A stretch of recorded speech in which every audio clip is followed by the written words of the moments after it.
Welcome to my channel. Today I'm going to show you how I built a working bathroom deep inside the jungle using only my hands. No tools, no modern conveniences, no nothing. This is truly a DIY off-grid sanitation project using nothing but natural materials and ingenuity. And I think it turned out pretty well considering I had absolutely nothing when I started. But let's take a step back and talk about why this project was even necessary in the first place. Picture this. You wake up in the middle of the jungle, nestled deep in your hammock inside your tarp shelter. For the past week, you've been surviving in the wilderness, learning to forage for food and purify water. But there's a big problem.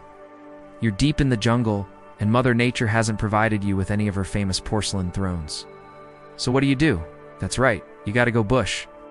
But wait a second, this is a civilized world. We don't just relieve ourselves anywhere. There has to be a better solution. And luckily there is. So grab your machete, or in my case, some bare hands, because we're gonna build something that every human needs, but no one talks about, a bathroom. Now, most people would panic in this situation. But if you know a few tricks and have a positive attitude, it's actually a pretty simple fix. The first step to any project like this is choosing the right location. You want to find a spot that's slightly elevated, far from your main camp, near flowing water, but safe from contamination.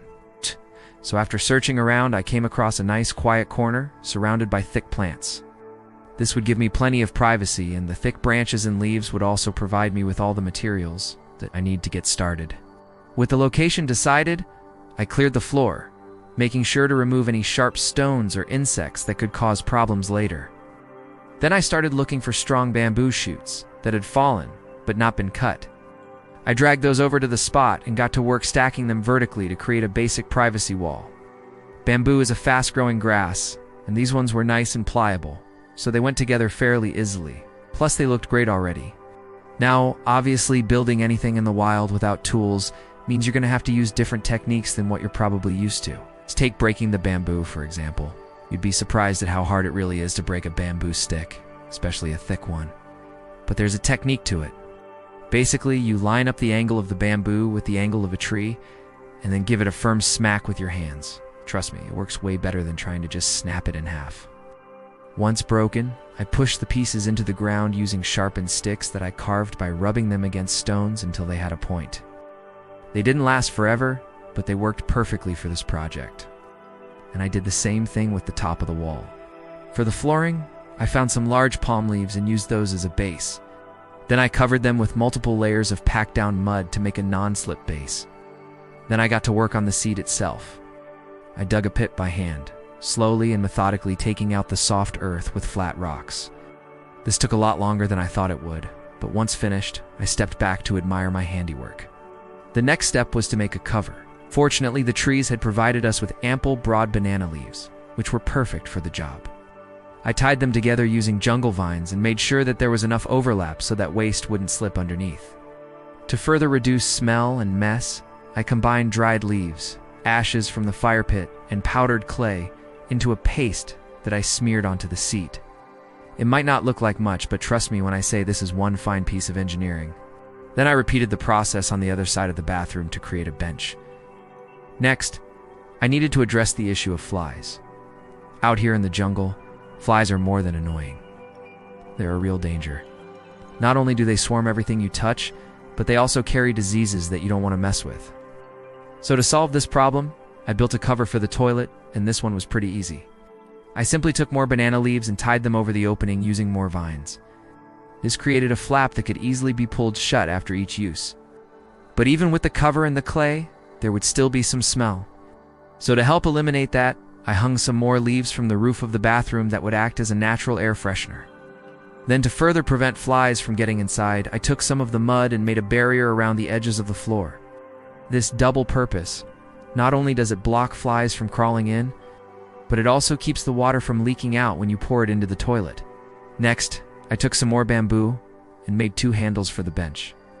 And finally, I added another layer of protection for the toilet seat by carving some grooves into the wood and filling them with clay. Now I'll admit it looks a little strange, but this thing is a marvel of engineering, and I can't wait to test it out. And it's time for a very important addition to our bathroom, the hand washing station. I took 2 hollow bamboo stalks, sealed one end with clay, and filled them with rainwater that I collected earlier. Then I sealed the other end with clay, poked a small hole with a thorn and voila. We had running water. Well, not exactly running, more like dripping.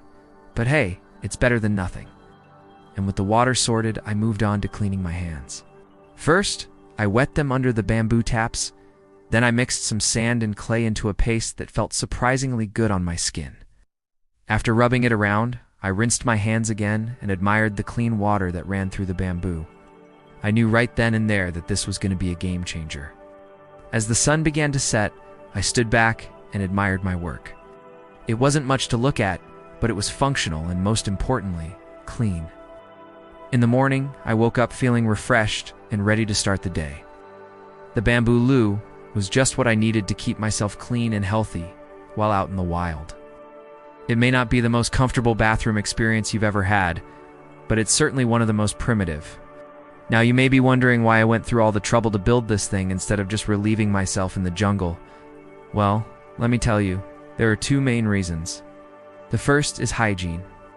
When you're out in the wild, it's easy to feel like you're disconnected from the rest of the world and its rules. But the truth is, whether we like it or not, we're still part of a community. And one of the things that communities expect of their members is basic hygiene. If you let yourself go and relieve yourself wherever you want, you're not only polluting the environment, but you're also inviting disease into your own life. Flies and other insects are constantly looking for new ways to contaminate our food and spread disease. And when you don't have access to basic sanitation, it can be easy to let things slip.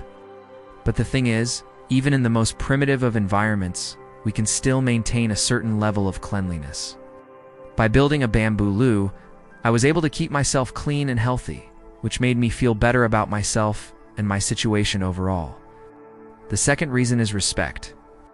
When you're out in the wild, it's easy to feel like you're alone and that the rules of society don't apply to you. But the truth is, we should always strive to be good stewards of the land we're on. And that means treating it with respect. By building a bamboo loo, I was able to do just that. I found a spot that was far from my camp, near flowing water but safe from contamination. And I used only natural materials to build it. I didn't cut down any trees or disturb the ecosystem. And when I was done, I left the area better than I found it. Now, some people might think that this is all a bit extreme, but I disagree. When we're out in the wild, we're at the mercy of the elements and our environment, and when things get tough, we need to be prepared. Having a bamboo loo is not only a practical necessity, but it's a state of mind. It's a reminder that no matter how rough things get, we can always maintain a certain level of dignity and respect for ourselves and the world around us. Thanks for watching this episode of The Forgotten Path. If you enjoyed this video, please don't forget to subscribe, like, and comment to support my channel, The Forgotten Path. Your support is the only tool I need to keep going. I'll see you guys next time.